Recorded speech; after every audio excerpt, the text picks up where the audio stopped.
Most people think money is the ultimate goal, the final destination. But then you look at how truly wealthy people behave, and you realize something strange. They're not chasing money anymore. They're protecting their time. Not because it sounds poetic or philosophical, but because time is the one asset that money can never, ever buy back once it's gone. Here's an uncomfortable truth that separates the wealthy from everyone else. Poor and middle-class people trade their time for money. Rich people trade their money for time. That single difference explains almost everything about wealth. When you're not wealthy, your day is controlled by schedules you don't own. It's the sound of an alarm clock you have to obey. It's the daily commute you have to endure. It's the meetings and deadlines set by someone else. Your time is fragmented, broken into little pieces that belong to your employer. The rich see this trap early on. They understand that money isn't the prize. It's just a tool to reclaim ownership of their day, their hours, their life. This is why you see wealthy people paying for convenience without a second thought. They'll choose a private flight over a commercial one, not just for luxury, but to save hours of waiting in lines. They hire assistants, not because they're lazy, but because they're buying back their time from administrative tasks. They build teams instead of trying to do everything themselves. They are not avoiding work. They are buying back their most precious resource, hours. Saving just 1 hour every single day might not sound like a big deal, but the rich understand compounding better than anyone. They don't just compound their money, they compound their time. 1 hour saved daily is 365 hours a year. Over a decade, that's thousands of hours reclaimed to focus on what truly matters. Here's the mental shift that changes the entire game.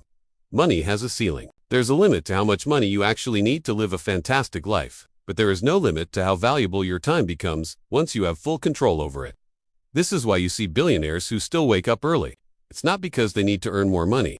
They wake up because their time is now invested in things that truly move the needle for them: strategic decisions, long-term vision, building leverage. They refuse to spend their time on tasks that don't produce significant results. Wealthy people genuinely hate small repetitive tasks. Answering emails, dealing with paperwork, managing logistics, handling administrative work. It's not because they feel these tasks are beneath them. It's because they see these activities for what they are: thieves of their most valuable asset. Every minute spent on low-value work is a minute stolen from a high-impact decision that could shape their future. So, what do? They build systems. Systems are the secret weapon of the wealthy. A good system replaces manual effort. A great system automates repetition.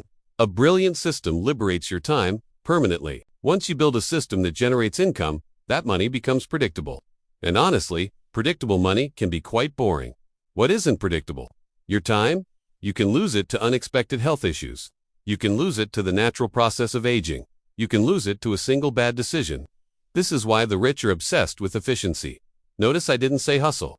Hustle is about working harder. Efficiency is about achieving the maximum outcome with the minimum input. This mindset is what separates wealthy thinkers from hardworking people.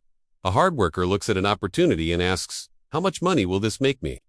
The wealthy thinker looks at the same opportunity and asks, how much of my time will this cost me? If a project is going to consume too much of their time, it doesn't matter how high the payout is. They'll walk away. This is also why wealthy people say no far more often than they say yes. They understand that every yes is a commitment, and every commitment comes with a hidden cost: your time. Every time you say yes to one thing, you are implicitly saying no to every other thing you could have been doing with that time. This is the concept of opportunity cost, and the wealthy live by it. It also explains their approach to retirement. Many rich people either retire incredibly early or they never retire at all. What does that mean?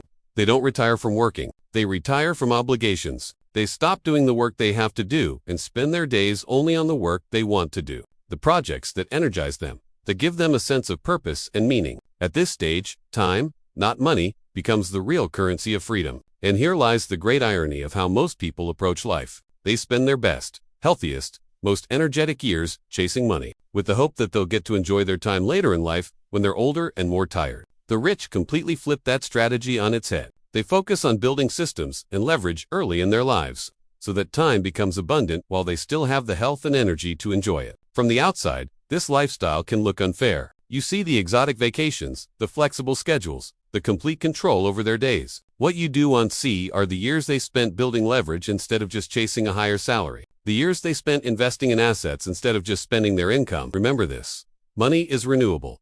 Time is not. You can lose every dollar you have and find a way to earn it back. But you can never get back a lost day, a lost month, or a lost decade. It's gone forever. This is why the wealthy think in incredibly long terms. They don't plan for the next quarter. They plan for the next decade. They invest in things that give them their time back. Business ownership does that. Equity in a company does that. Automation does that. Eventually, if you follow this path, money just becomes background noise. It's there, it's handled, but it's not the focus. Your time becomes everything. Where you spend it, who you choose to spend it with, what problems you dedicate your life to solving. That is the final, ultimate level of wealth. It has nothing to do with your net worth or your income. It's about control. And once you truly understand this principle, your entire approach to money and life will change forever. You'll stop asking, how can I earn money faster? And you'll start asking, how soon can I stop trading my time for survival? That is the moment you stop chasing money, and you finally start building a life. Thanks for watching. If this idea changed your perspective, make sure to subscribe for more. See you in the next one.